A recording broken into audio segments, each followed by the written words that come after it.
Get yourself a pickle. Get yourself a boot. Joe and Reese and Bigger and Booze up. Pickle time is happening. I guess this is our podcast, dude. Right now? Yeah. Are we recording? Yeah, do you want to be on it or something? I don't even know anymore. Yeah.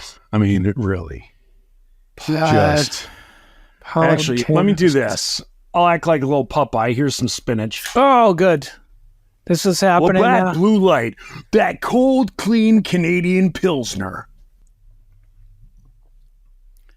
You had me at cold. Or Canadian? Is that a thing? You had me at Canadian. I made a Canadian. Speaking of Pilsner, it made me think of the word pill, which made me think my grandma used to call people a pill. Yeah. Like, oh, that fella's a pill. Right. Remember Lorna and Dale, their children, their little guy Gus? He was a real pill. I've heard this. People be called pills.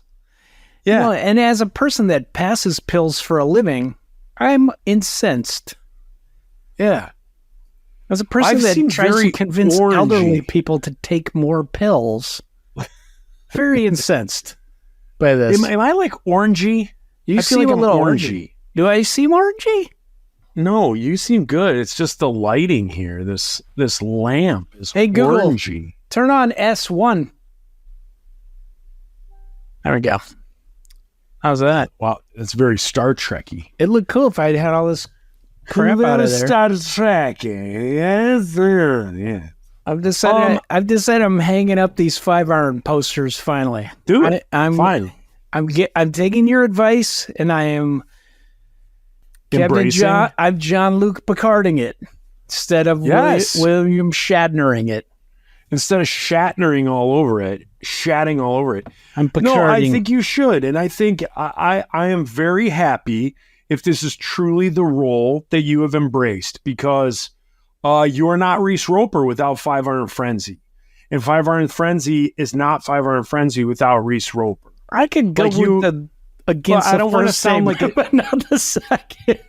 I don't want to sound like an a-hole. I don't want to hurt your feelings here. But I mean, you would be head of a nursing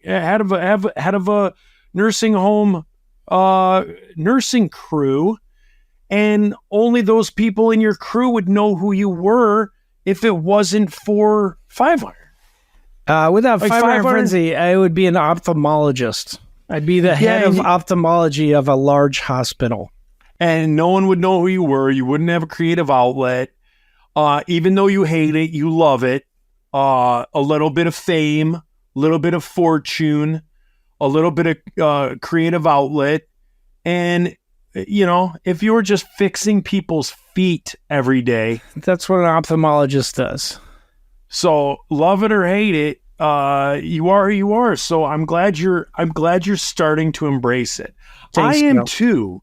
I mean, I tell this podcast all the time. Some days I love the insiders, and some days I am not a fan of the insiders. And I was cutting the lawn the other day, and I was listening to essentially like a playlist, an insiders playlist from all our albums. Mm-hmm. I was singing along, just having fun, and I enjoyed it. We made some good music. You did. So a work person just texted me. I'm not like, hey, hold on, Joe. I'm not that level of a-hole. Yeah. That's good.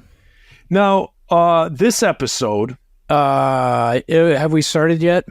I think. Okay. So this freebie episode, I wanted you to do a little Furnace Fest review. I know that the last festival, Sunshine Festival, I knocked it out of the park with my review. Yeah. So I was hoping we'd be able to get a little bit more. Let me know what you think. I recently listened to the Pickle Home Companion. They've done like an 11-part review. Oh, that's good. of Furnace Fest, and it is they did a great job. I would highly recommend listening to it, especially you specifically, to listen to it. Because do they talk about me? Can I forward to that part and just see? Because that's what I want.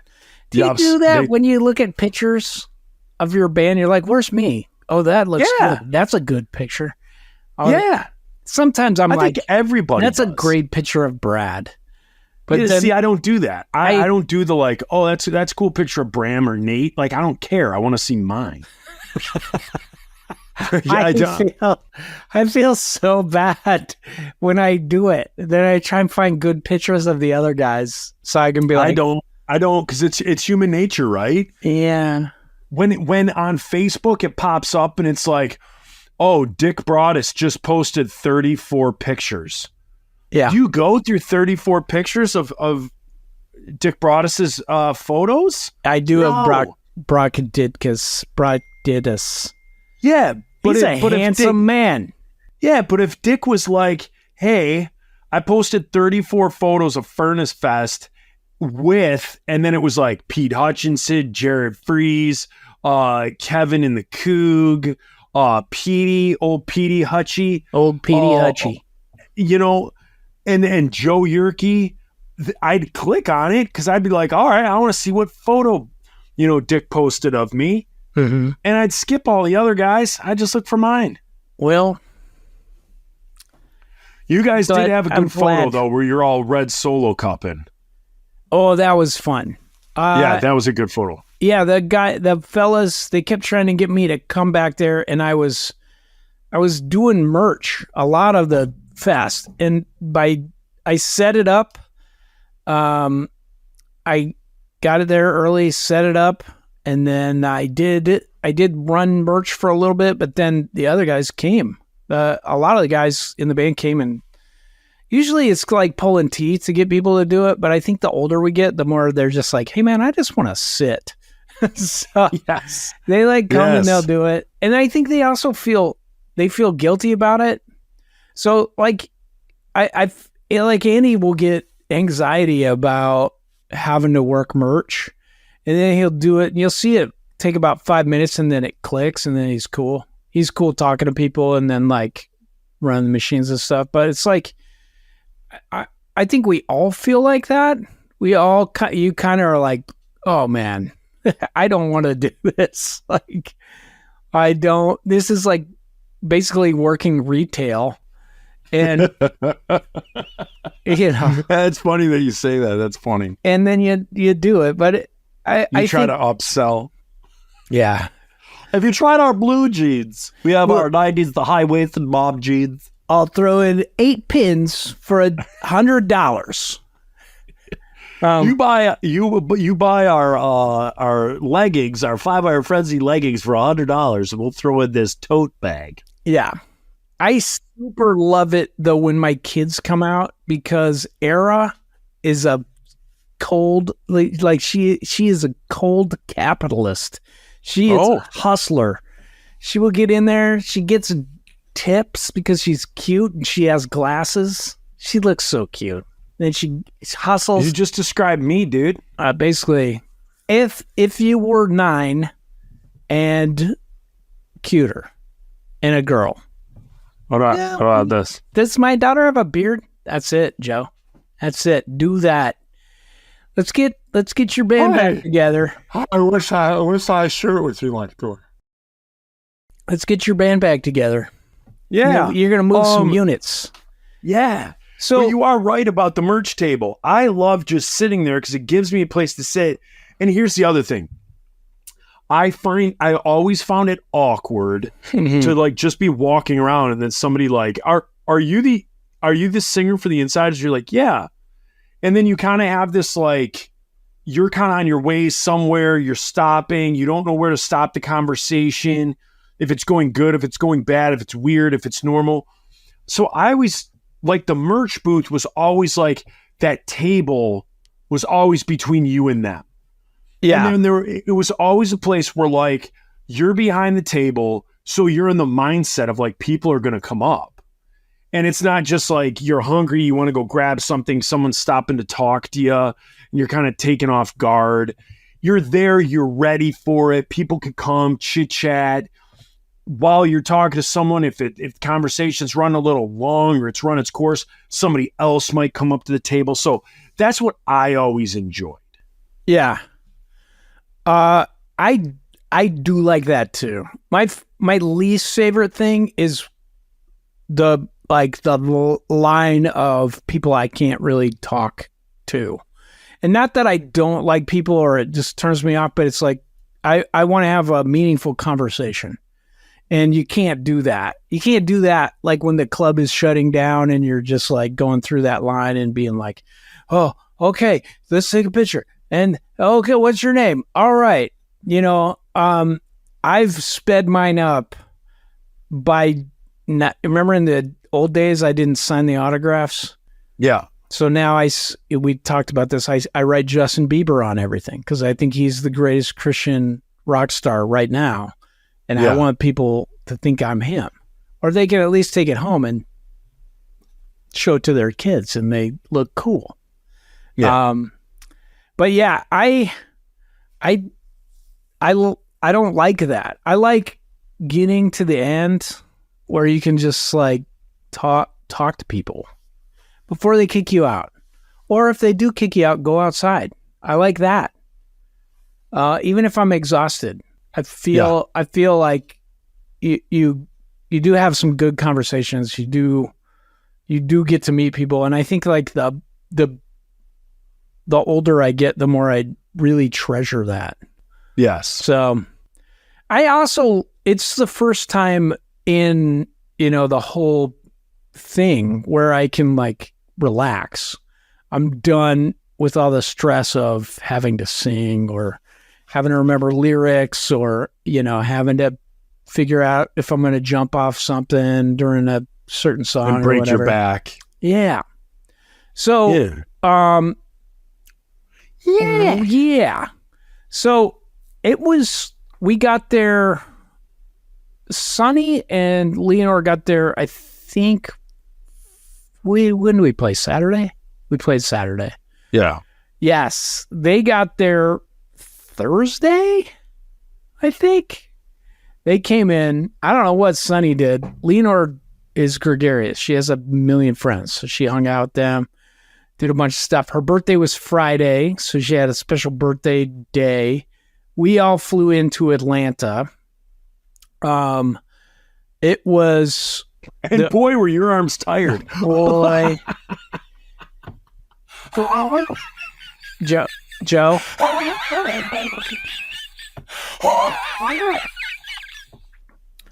it seems like you need Spiriva. Is that a sugar substitute? Yeah. Yeah, so we flew into Atlanta and then it took forever for people to get the cars. Finally, we got our cars. We Just usually... what I needed. Is that what whenever you get in the car, is that what you sing? Just what I needed. No, because it reminds me that my band won't cover good songs and your band did. And it makes me sad. So I don't even think about it. But we usually read 3 cards. Yeah, it saved us like $1,000 instead of flying into Birmingham. So we all flew into Atlanta. And then got our cars. Took forever. We left at like Atlanta at like 10:30, 11. And then had at to night drive or in the morning? Night. And then we had to drive to Birmingham, stay in a hotel. And our hotel How far was like is that? What's that drive? 2 hours, hour and a half. Oh. But like in the middle of the drive, all of a sudden there was like traffic. And you know how you are like, what is this? There better be somebody dead. You know how you have that old saying? And they're like, well, it's your lucky day. A family of 4 was just killed on the highway. And you're like, oh, no. Yeah. And it was like we passed a semi-trailer and the cab was just, it was engulfed in flames. Flames going all the way back. There was... Are you serious? Yeah. We were like the emergency crew hadn't even got there. And I'm like, and whenever I see that, I'm like, do I have to get out and be a nurse? Do I have to get out? Like, or do I have to get out and pee that fire out? I'm sure you see this as a roofer. Like when something happens, you're like, okay, I'm it is my obligation. I swore to Yeah. do this, and I have to get Yeah. out. So when I first became a nurse, I was like, oh, this is cool. And now I'm like, please have an ambulance there. Please already be Yeah. like somebody is already there. Somebody's en route. Please, when I get out of the car, I want to hear sirens in the distance. Yeah. Well, when we passed this thing, I was like, well, I'm not doing CPR on that guy. Was the dude in it or was he out? I don't know. And here's the creepy thing is before we got there, because like the traffic jam was literally like maybe a tenth of a mile. So it had just caught on fire and people started stopping.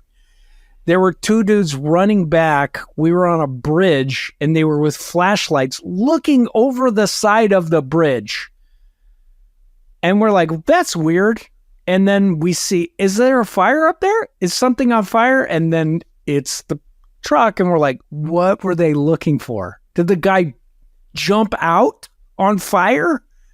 What happened? So it was crazy. And then like, Maybe some of our listeners are internet sleuths and they can try and find this as to what happened. Friday before Furnace Fest, it was on whatever. Furnace Fest Eve. Yeah, Furnace. No, I think they had Furnace Fest. Furnace Fest Eve was the night before. Oh. And this was Furnace Fest first night, which we didn't go to. Sonny and Leonor did, but they wouldn't let us sell merchandise. And we're like, we're not going to use our PTO on this. That's how my mind works. Yeah. So we finally got there, slept, got up the next day, get to the festival, get all we had the sound check at 9:15 a.m. And what time did you play? Like 8 p.m.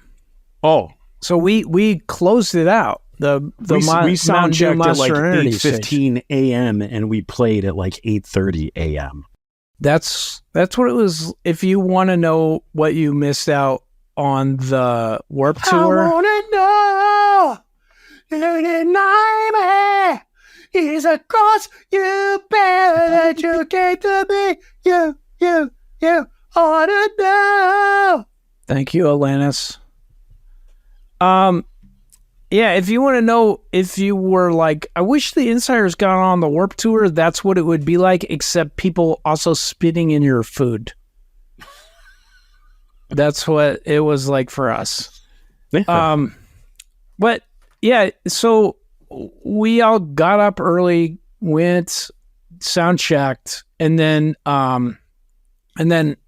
Brad and I went and set up the merch, and slowly there were a bunch of people there. The merch, is under that overpass. Yeah. So it was cool. But like most of the day I felt like Kevin would come up or Pete Hutchinson and they'd be like, hey man, come hang with us. And I couldn't. I was doing that stuff. But finally I could.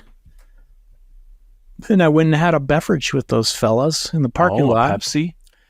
What What's a southern beverage? A sun drop? Did you go have a sun drop? No, it was A big peach? well, so they have heard of this drink, which it's white rum. Usually it's called Don Q, and they mix it with Canada Dry 0 sugar. So they were trying to emulate that, but they did not have Don Q and they did not have 0 sugar Canada Dry. Regular sugar, and it was really good whiskey, which you shouldn't put in that, which was also hot because it had been in the car all day. So it was like drinking a hot toddy. Amazing. Oh, dear God. So this is the Amazing. That doesn't sound good. No, fellas. They were like, this is a Squids, failure puddle. pick up your game, dude. No, but I think this needs the other name, which is FTW, which stands for either For the Wind or Flint Tap Water. It's dark rum in your Canada Dry, in your ginger ale. Flint Tap Water. That's a good call. FTW. I don't think the people here would. Could or could not be warm. Just say, FTW, what does it stand for? For the Win. Just say that. If somebody from Flint is there, they're going to side-eye you. You know how they do that? Oh, they wouldn't side-eye you. They'd stick you. Yeah, they'd They'd shiv get you with a screwdriver like between your like second and third rib. Yeah. And like, And that's like your grandmother who lives in Flint. who If you were young with a little more angst, they go a little more hardcore. they Cuban get necktie. Cuban necktie is what they call that. I don't know what that means, Joe. A Cuban necktie? I know a necktie. Do you know what this means? Do you know what this means? Yeah. You know what that is? Yep. It's like, get your napkin out. You're supposed to put it in your lap. Yeah. When you go to a fancy restaurant, don't put the napkin down your shirt. I know you watch the Blues Brothers and you're like, these guys know what's up. Well, sometimes they don't. Well, since this podcast has trouble digesting a mousetrap bucket, Don't talk about it. I won't say what a Cuban necktie is. Yeah. So Google it. I know what Get it mad is, at the Joe. Google It's machine. disgusting. Don't get mad at yours truly. So, yeah, I mean, it was So cool. you finally hanging out got with away those from the merch booth. You had a FTW. I did, and then I had dinner with some of the fellows in 5 Iron, and my good friend Micah was just crapping his pants because the guys from Extol were there, and he wanted to talk to them, but he was all fanboy.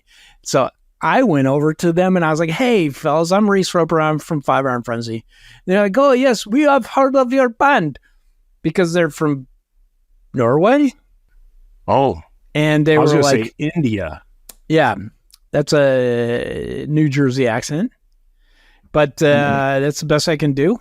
And then I was like, love you guys, love your band. You know who loves you more than me is our guitar player here, Micah. He's afraid to talk to you. And they all came over and they talked to Micah and they were so nice. You know, That's rad. Yeah. You know who didn't come over? Blindside, who we challenged Oh. to a fight again, and they were afraid. They talked to me on the phone and they just laughed. "Oh, we will not fight you. 5 Iron Frenzy, you would beat us." They were like, we've never been so happy in our whole lives. Listen, 5 Iron Frenzy, you can't even find us. We are on the main stage. What stage are you on? The Mountain Dew tear crying stage? That's what it was like. We are on the main stage, and I don't know why they sound German. We are on the main stage, and we are eating fermented shark. Yeah, that is it. Now, I want to rewind back to you having drinks with the squids. How'd that go? It was amazing. Yeah. I love those guys. I gather from what I've seen on the Furnace Festival page, people's pages that went to Furnace Festival, and as well as the podcast, the companion podcast, Dick Broadus was quite the popular fella down there. Did you see Dick? Oh, lots. Yeah, I did.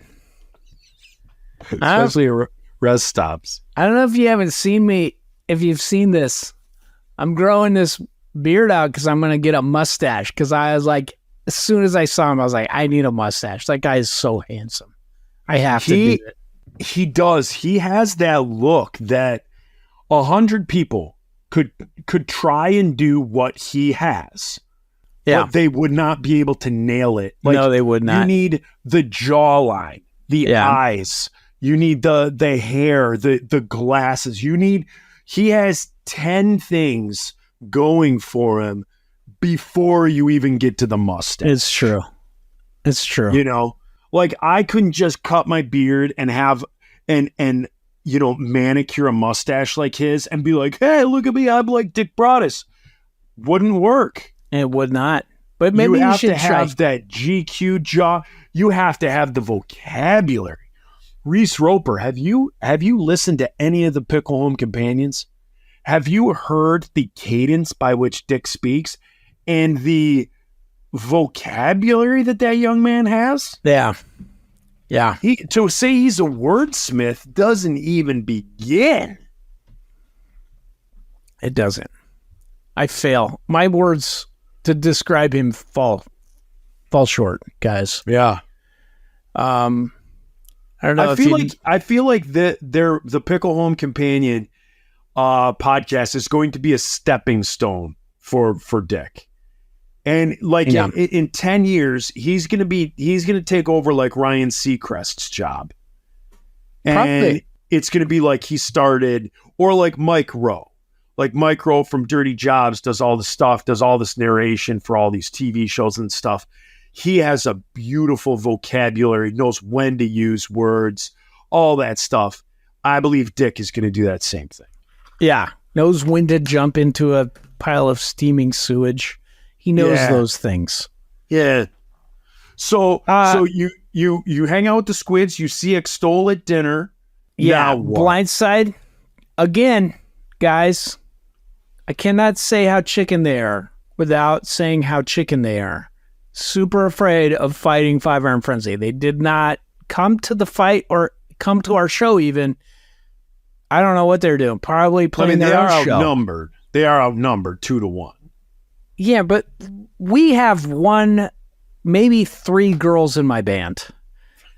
They could take us. You, Sonny, and Dennis. Anyway, I'm not saying girls can't fight, but the girls in my band cannot fight. Most of the guys can't either. Andy could, and Micah, if you push enough buttons, he will rail you. Andy, I think could chuck knuckles. I think Scott would be sneaky good. Like I think Scott, you'd be like, he's kind of skinny jeans.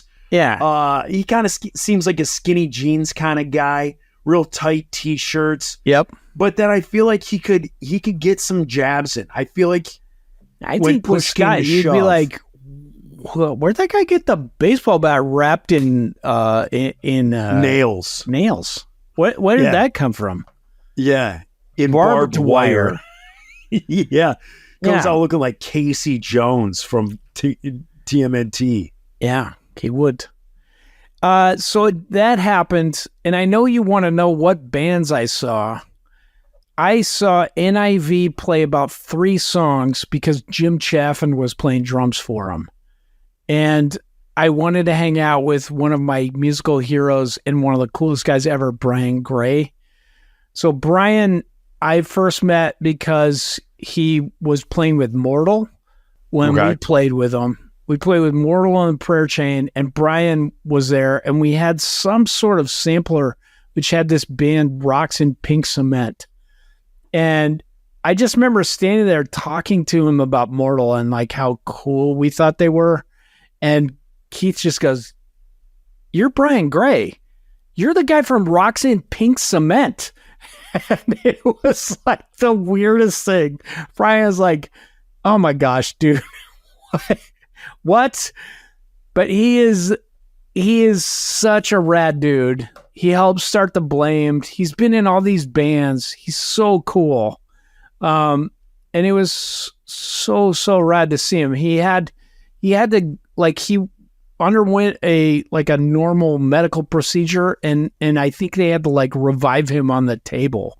So he's had all these health problems since then, but he's coming back. But dude, like, it was such a gift to get to see him. He's such a cool guy. He lived at Japuza. He worked at Black Lion Audio. He helped me get Black Lion Audio gear, which is super cool gear. If you guys record, you should check out their stuff. If you record anything or you need an interface or a really cool... Or an outer face. An outer face. But that was rad. I got to hang out with Brian and watch Jim Chaffin play. And then... So Jim is the drummer for The Blamed, and I play, like I did that Christmas song, that Striper cover for those guys, super rad. And like, I was trying my hardest not to fanboy on Jim, because my second favorite band of all time, and probably my favorite album is still the Crucified's first album, but my second favorite band, definitely the Crucified. I know all those guys except for Greg. Like, I've met Greg, but it like transcends humanity for me. I love that album so much. I love the second album. I love that band so much. Oh, cool. And Jim is such a, I don't know how to say without blaspheming or saying the Lord's name irreverently. He's such a goddamn amazing drummer. He's so good. Yeah. So he just kind of stepped in, listened to NIV, played all their songs, amazing. Then we had to play, so I ducked out. Maybe I almost got fought with by a drunk guy who was very slippery and had no shirt on and poured water on my head. But mostly I didn't want him to fall on Brian. So then I get out of there and I go and we play our show. And freaking Jim watched the whole show. All those guys did. Like, Jim was there, Bruce from Living Sacrifice, Brian. It was super cool. I felt like we had a really good show. I don't like playing shows, and I like about 3/4 into that one, I was just like, this is so cool. And it makes me try more rock star things where like you stand out on the subs and you do the splits and jump off more stuff. I did that. You moon the crowd. Moon the crowd. All the crowd favorites. But it was rad. We had a good mix. Last time we played, they unplugged all our in-ears sometime before we played, and we could never get it back up. So we were goofing around with that for like 15 or 20 minutes of our set, trying to get it. And then we were just like, stop, just play. We're a punk rock band. Yeah. And then we could, but it's still awful. Like, you have no monitors, like I don't know if you've ever had that, like when you're in the middle of the stage and you can't hear anything. So you're like trying to watch the bass player's fingers. Yeah. You're like, that's the downbeat. Or you're like watching the kick drum to see when it moves. Yeah. Yes.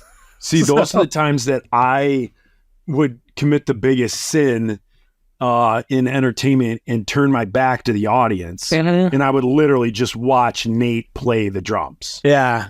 And so I'm just watching Nate do. And that's how I had to roll. Sometimes, and this is like, I don't think anyone else in the band gets it, but like when you're out in that middle part of the stage, you can't hear anything. Like, it's all mixed together, so it just sounds like, yeah, just mud. You're trying to be like, what song are we playing? If you can't hear anything in your monitors, what song? I don't even know what to go off of. All you can hear is the snare. You're like, you're like, I guess that's the beat. But yeah, so it was rad. And then played the show, get off. Friggin' Jim Chaffin, still there, hangs out, wants to introduce me to his wife, who he's been married to for like 40 years, 26 years. I don't know. Wow. A long time. I was like, what is this? Like, what is happening right now? Jim is super excited that he watched our show and with his wife, and then came backstage and he's like, here, I'm going to introduce you to the singer. I think I know him. I'm like, I don't know where to put this. Like, I have there's nowhere in my, like, I don't have it. I don't have like a and script see, for if this. you were a podiatrist, they wouldn't have done that. It's true. They'd just be like, you healed me. Thank you, sir. Embrace it. Continue. Yeah. So that happened. We went back to the it was cool. We went back to the merch, sold merch, shook everybody's hand. Kiss some babies. Kiss some babies. That festival's Kiss some rad. hands. Shook some babies. Shook some babies. And then, most of us had to leave. Micah and Leonore and Micah's wife, Trisha, stayed to watch Extol the next night. I thought I was going to get to stay for most of the day and then fly from Birmingham to Orlando for this work conference, but they canceled it because there was a hurricane. So I was like, I got to find a ride to Atlanta and then go home. And that is what I did. Who'd you ride with to Atlanta? I stole Leonore's car. Oh. And then she rode with the other guys, with Micah and Trisha and Patricia. Trish. Yeah. Trish the Dish. That's what they call her. That is what they call her. Yeah. Nobody calls me that. What movie is that from, people? They call her Trish the Dish. Nobody calls me that. Office Space. Nope. I want you people of the community to tell me what movie that is from. Well, that's awesome. That's quite different than your Sunseed Festival. Yeah, because where you were doing flooring.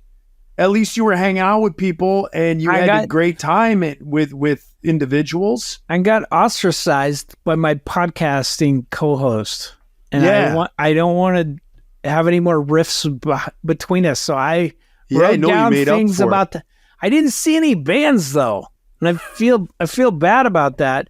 I wanted to see Coheed and Cambria because I like them, but it's like Kara's favorite band, and I was like, I'm not going to go see him because I don't want her to be mad at me. Then I didn't, and then she said I wouldn't get mad over that, and that's why I love her. That's great. I would have if I was down there this year, I would have wanted to have seen Dogwood. Oh, I saw Dogwood. I did see Dogwood because they played before us. And Slick Shoes. I saw 4 bands. My own band, Slick Shoes, Dogwood, and IV. There you go, guys. Perfect. And Emery played. I would have loved to see them. Yeah. I was never an Emery fan until about 2 months ago when it was brought up, and Heidi's maiden name is Emery. Yeah.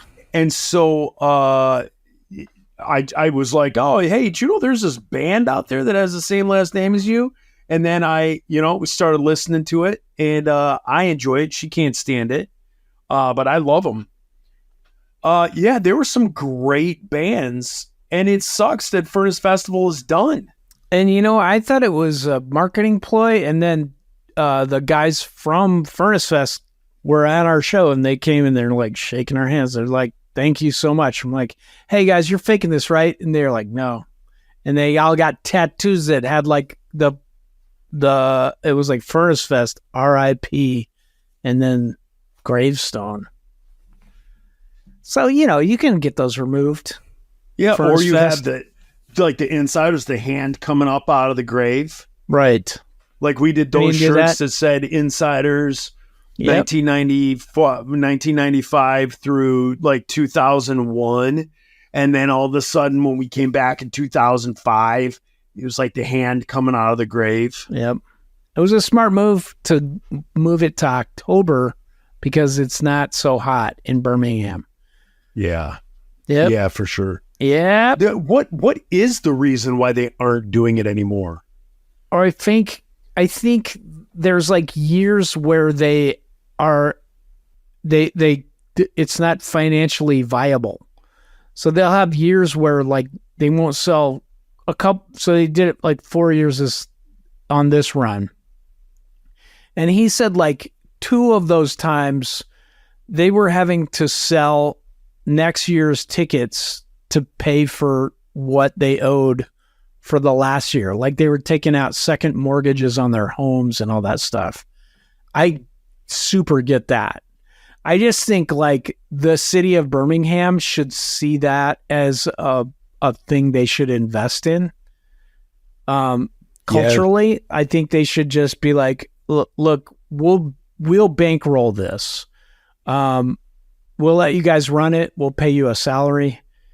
I think they should do that. Birmingham should eat eat that if it doesn't do well. But like, I think they can show that it will do well. I just think that if they stop doing it, it'll lose all its momentum.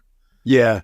I think people get scared by the like metal and hardcore aspect of it. And similar to Heidi and I, where I was a little bit more familiar with it than Heidi was, but then to go down to hear the music is one thing, to meet the people, see the people, be in the crowd, see how everyone is so nice, so welcoming into the like that community. Like Heidi was blown away. Yeah. Heidi's an old school country girl, and all she's ever been to is country concerts. And she was like, here I go to this hardcore metal festival. I didn't see one fight. She's like, everyone was so nice. Yeah. And the dynamic, it's like all the aggression is let out in the music. You're right. So everybody is so nice. Like everybody's so nice. They look mean. Yeah. But they're nice. And Super everybody's so nice. And then the country, everybody like looks quote unquote normal, jeans and t-shirts, but all the young bucks want to fight, and they want to, everybody drinks a beer and suddenly wants to fight their best friend so it's like if the city of Birmingham went to the festival, saw how the festival was put on, like it could definitely be a moneymaker. It is the deep South, though, man. I hope that like in Birmingham, their city council has got some like younger people, some younger progressive people. I use the word progressive, Joe, and they would see the value. There's no soup like progressive. But I don't think that happened. I just think they are going to let that go. Yeah. And that's a bummer. I know, because here you've heard me talk about it. We have this thing called Arts, Beats, and Eats, which is essentially what Furnace Fest was. Yeah. At a better venue, but like Arts, Beats, and Eats is bands, art, and food places. And down there, you got the bands, you got the food trucks. If you bring in art, whatever, they could essentially do the same thing. And in our city, it is a moneymaker. It is a moneymaker without a doubt. And so it's hard to think that what we saw, and we've both experienced, you more than once, is not a moneymaker. That doesn't make sense to me. Yeah. I think like a couple years they made money, and then a couple years they just ate it. And I don't know. I mean, like, I think that happened at Cornerstone. Cornerstone kind of put themselves out of business because it became so cool. They made it so cool to be an alternative music festival that all of a sudden there were 1,000. So kids that would go to Cornerstone to see the for the one time of a year that they would see MXPX, that didn't exist anymore. Like they could see MXPX at 4 festivals in the Midwest, and it wasn't so crazy. But the problem, I never thought about that. The problem also too was MP3s, because then nobody made money on music and had to charge more to tour, and then Cornerstone couldn't pay people. That killed it. But like Cornerstone, for anyone that ever went, was, I hope, if I can imagine heaven, I imagine Cornerstone with better weather. It was incredible. And better bathrooms. Better bathrooms. And or maybe you showers. don't need to go to the bathroom. But it was just like, you would see a nun hanging out with a guy with Liberty spikes wearing a dress, and then a guy on a 3-story bike would just ride by for no reason. And you'd be eating falafel. It was incredible. And you could see any band you wanted. Yeah. Yeah, it was amazing. We're at 44 minutes, Joe. That's I know. way- I wanted you to. I didn't want to make it a two-parter. I wanted you to finish up Furnace Fest. So overall, did. Furnace Fest. Give me a last sum up, and then we'll land this plane. My sum up is I hope that's not the end of it. I'm Me too. really, really thankful that they let us close out. They let us headline that night on that stage, and That's awesome. And I was a heard your rendition of Every New Day was you did, freaking amazing. man. For real, I want to be honest, Reese. I don't want to joke. I want you to listen to what those guys on the Pickle Home Companion had to say about Every New Day. It blew me away. The way they described it from each one of their points of view and what they've experienced in their life. You need to hear it. As the artist that wrote that song, you need to hear what they have to say. okay, I will. Amazing. I felt like I hit a point in that show towards the end where I was just like, I was singing good and I stopped worrying about everything, and then you just kind of go. You know that feeling? You just kind of, it's not like you black out, but like you're not really in your body. Like you're just like you can like hang back and just be like, this is crazy. Yeah. I'm a rock star doing a show, and then it just goes. Yeah. I felt like that. And I felt like that at Every New Day. I was just like, man, I wasn't worried about singing or my voice or the sound. And I just got to like get out there in the crowd, and it was rad. I hope like Brimstone Chronicles, the YouTube channel, or somebody posts. I haven't looked yet, so it might be on there, but I hope somebody posts Every New Day from beginning to end that you did. I would love to see that. Hopefully Daniel Rock got it, and we'll post that. Maybe. So, Poor Daniel. He was so bummed that he couldn't go. oh, I thought he did go. No. Oh, I thought He I couldn't. thought he went Yeah. He couldn't. I don't know. because he started a new job.